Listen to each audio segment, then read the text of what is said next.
किसान भाइयों नमस्कार। मैं एग्री गुरु सूर्यकांत आप सभी का स्वागत करता हूं भारत एग्री के हिंदी यूट्यूब चैनल में। किसान भाइयों आज के वीडियो में हम बात करेंगे प्याज की खेती के बारे में। प्याज की खेती में प्याज की फसल के ऊपर कौन से प्रमुख कीट और रोग आते हैं और उसके रोकथाम के लिए हमें कौन से उपाय करने चाहिए, इसके बारे में हम यहाँ पर जानकारी लेंगे। अगर इस मौसम में आपने प्याज की खेती की है तो खासकर आपके लिए यह वीडियो बहुत ही इंपॉर्टेंट होने वाला है। तो मेरी आपसे एक रिक्वेस्ट है कि ये वाला वीडियो आखिर तक देखें और वीडियो के आखिर में आपके सुझाव, आपके कमेंट्स, आपके रिप्लाई हमें नीचे बताना ना भूलें। तो चलिए किसान भाइयों बिना किसी देरी के आज के वीडियो के लिए शुरू करते हैं। मान लीजिए आपकी प्याज की फसल के ऊपर थ्रिप्स का अटैक हुआ है, प्रकोप हुआ है, तो उसके रोकथाम के लिए आपको क्या करना चाहिए, चलिए देखते हैं।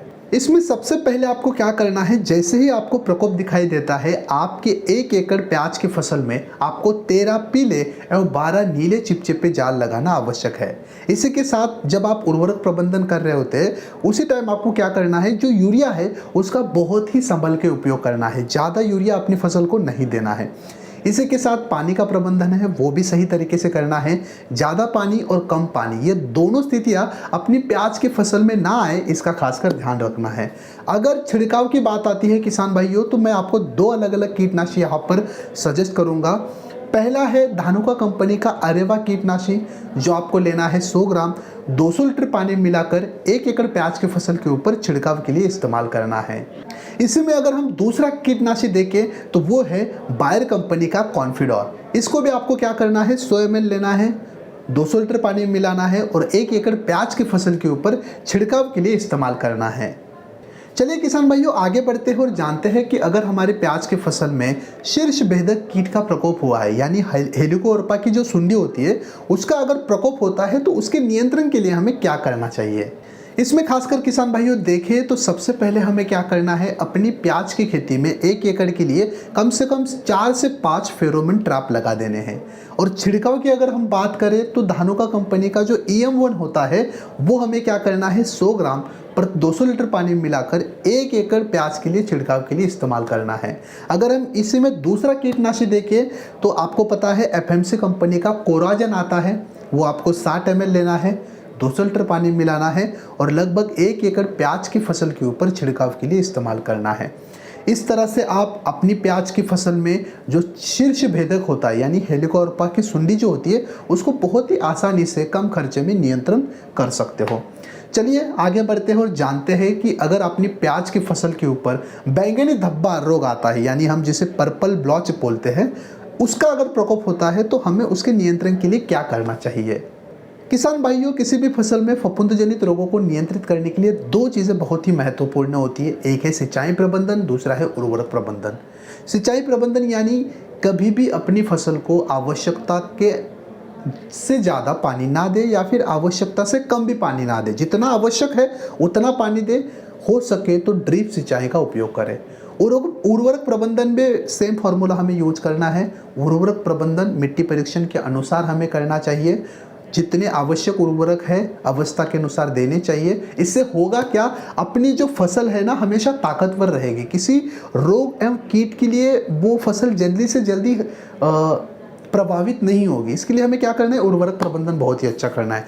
और जब भी फफूंद जनित रोगों का नियंत्रण की बात आती है तो कभी भी रासायनिक फफूंदनाशी से पहले हमें जैव फफूंदनाशी का इस्तेमाल करना चाहिए। मैं आपको एक बहुत ही अच्छा यहाँ पर औषधि बताऊंगा, आनंद एग्रो केयर की अगर आप डॉक्टर बैक्टोस फ्लोरो इस्तेमाल करते हो जिसमें आपको सुडोमोनास फ्लोरोसेंस मिलेगा, 1 लीटर आपको प्रति एकड़ के लिए यानी 1 एकड़ के लिए इस्तेमाल करना है। एक लीटर आपको क्या करना है, डॉक्टर बैक्टोस फ्लोरो जिसमें आपको सुडोमोनास फ्लोरोसेंस मिलेगा, 200 लीटर पानी में मिलाइए और 1 एकड़ प्याज के ऊपर छिड़काव के लिए इस्तेमाल कीजिए। दूसरा क्या है, अगर इससे भी आपको नियंत्रण नहीं मिलता है तो फिर रासायनिक फफूंदनाशी का इस्तेमाल कीजिए, जिसमें आप इस्तेमाल कर सकते हो रेडिमोल गोल्ड। 400 ग्राम लेना है, 200 लीटर पानी में मिलाना है और 1 एकड़ प्याज के लिए छिड़काव के लिए इस्तेमाल कर देना है। इस तरह से आप आपकी फसल के ऊपर यानी प्याज की फसल के ऊपर जो पर्पल ब्लॉच रोग आता है उसको बहुत ही आसानी से कम खर्चे में नियंत्रित कर सकते हो। किसान भाइयों आगे बढ़ते हैं और जानते हैं कि मान लीजिए कि आपकी प्याज की फसल में आर्द्र गलन रोग का बहुत प्रकोप होता है तो उसके नियंत्रण के लिए आपको क्या करना है, चलिए जानते हैं। आर्द्र गलन यानी डैम्पिंग ऑफ। बहुत से प्याज की फसल में आपने शुरुआती अवस्था में आद्र की समस्या देखी होगी। सबसे बड़ा उपाय है जब भी हम अपनी प्याज की रोपाई कर रहे होते हैं उसी समय अपने अपने जो पौधे हैं प्याज के उसके ऊपर रोपाई प्रबंधन यानी बीज उपचार जिसे हम बोलते हैं वो करना बहुत ही आवश्यक होता है। इसके लिए क्या कर सकते हो आप, एक फफूंदनाशी है जिसका नाम है कार्बेंडाजिम 2 ग्राम लेना है, 1 एकड़ पानी में मिलाना है और जितना आवश्यक है उतना घोल बना देना है। जितने आपके पौधे होंगे उसके अनुसार घोल बना देना है।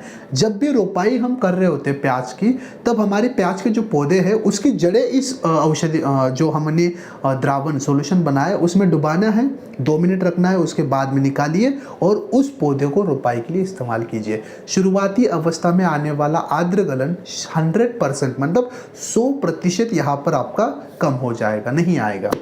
अगर इसके बाद भी आपकी फसल में आपको आद्र गलन की समस्या दिखाई देती है तो मैं आपको 2 यहाँ पर कवकनाशी यानी फफूंदनाशी बनाऊंगा जिसको आपको क्या करना है, ड्रेंचिंग या फिर ड्रिप से चला देना है। खुले में भी आप यहाँ पर इसका इस्तेमाल कर सकते हो। रेडोमिल गोल्ड 400 ग्राम लीजिए, 200 लीटर पानी में मिलाइए और 1 एकड़ के लिए ड्रेंचिंग या फिर ड्रिप से चला दीजिए। इसी के साथ आप दूसरा कवकनाशी भी इस्तेमाल कर सकते हो जिसका नाम है रोको, जिसमें आपको थायोफेनेट मिथाइल मिलेगा। ये भी आपको क्या करना है, 400 ग्राम लेना है, 200 लीटर पानी में मिलाना है और 1 एकड़ प्याज की फसल के लिए ड्रिप से चला देना है। किसान भाइयों, इसी तरह से अगर आप आपकी प्याज की फसल में आद्र गलन का प्रबंधन करते हो तो बहुत ही कम खर्चे में आद्र गलन भी आपका कम हो जाएगा। चलिए आगे बढ़ते हैं और जो बाकी के 3 से 4 और कीट रोग है उसके बारे में जानते हैं। फिर आता है अपने प्याज की फसल में झुलसा रोग। हर बार आपने देखा होगा कि प्याज की फसल में झुलसा की समस्या आती है।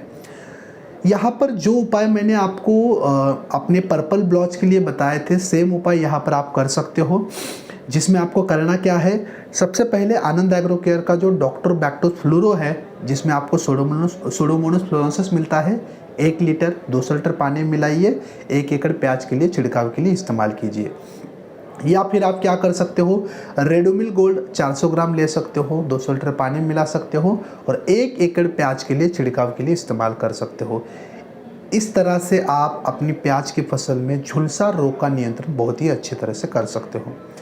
चलिए किसान भाइयों, वीडियो में आगे बढ़ते हैं और जानते हैं कि प्याज की फसल में जो आखिरी प्रभावी रोग होता है जिसका नाम है श्याम वर्ण यानी काला धब्बा, उसके नियंत्रण के लिए हमें क्या करना चाहिए। जैसे हमने ऊपर देखा था आद्र गलन के लिए यानी डैम्पिंग ऑफ के लिए, लगभग सेम चीज़ें आपको यहाँ पर करनी है। रोपाई से पहले पौधों को फफूंदनाशी के साथ हमें उपचारित करना है, यानी फफूंदनाशी का एक द्रावण बना देना है, एक घोल बना देना है। कार्बेंडाजिम 2 ग्राम 1 लीटर पानी में मिलाकर ऐसी मात्रा में हमें आवश्यकता अनुसार घोल बना देना है। और प्याज की रोपाई से पहले प्याज के जो पौधे हैं उसकी जड़ें इस घोल में डुबानी है, 2 मिनट रखनी है और उसके बाद उस पौधे के साथ अपने प्याज की रोपाई करनी है। बहुत ही आसान उपाय है अपनी प्याज की फसल में शुरुआती अवस्था में श्याम वर्ण रोग का रोकथाम करने के लिए। इसके बाद आप क्या कर सकते हो, पानी का प्रबंधन अच्छी तरह से कीजिए, ज़्यादा पानी अपनी फसल को ना दे। उर्वरक प्रबंधन जितनी आवश्यकता है उर्वरक की उतने ही उर्वरक दीजिए। जो भी क्यारियाँ हम बना रहे हैं हमें वो क्यारियाँ उठी हुई क्यारियाँ बनानी है और जितना हो सके किसान भाइयों 2 पौधे और 2 क्यारियों के बीच में आपको आवश्यकता के अनुसार अंतर रखना है। ज़्यादा नज़दीक पौधे का प्लांटेशन हमें नहीं करना है। किसान भाइयों, इस तरह से मैंने आसान भाषा में आपको प्याज की फसल में थ्रिप्स, शीर्ष भेदक जिसे हम हेलिकोवर्पा की सुंडी बोलते हैं, बैंगनी धब्बा जिसे हम पर्पल ब्लॉच बोलते हैं, आद्र गलन जिसे हम डैम्पिंग ऑफ बोलते हैं या फिर झुलसा रोग जिसे हम ब्लाइट रोग बोलते हैं या फिर श्याम वर्ण, ऐसे प्रमुख कीट एवं रोगों के बारे में देखा और उनके नियंत्रण के बारे में भी देखा। आपको ये प्याज का वीडियो कैसा लगा हमें कमेंट्स बॉक्स में बताना ना भूलें। अगर आपको प्याज के बारे में और कोई भी जानकारी चाहिए तो मेरी आपसे एक दरख्वास्त है, विनती है कि आपके सुझाव नीचे कमेंट्स बॉक्स में हमें ज़रूर बताएं, क्योंकि आपके हर सुझाव को हम देखते हैं और उसको रिप्लाई करने की कोशिश भी करते हैं। चलिए किसान भाइयों, इसी जानकारी के साथ आज का वीडियो समाप्त करते हैं। मिलते हैं एक नए दिन पर एक नए विषय के साथ और एक नए वीडियो में। तब तक के लिए मैं सूर्यकांत एग्री गुरु आपकी यहीं पर रजा लेता हूँ। Thank you.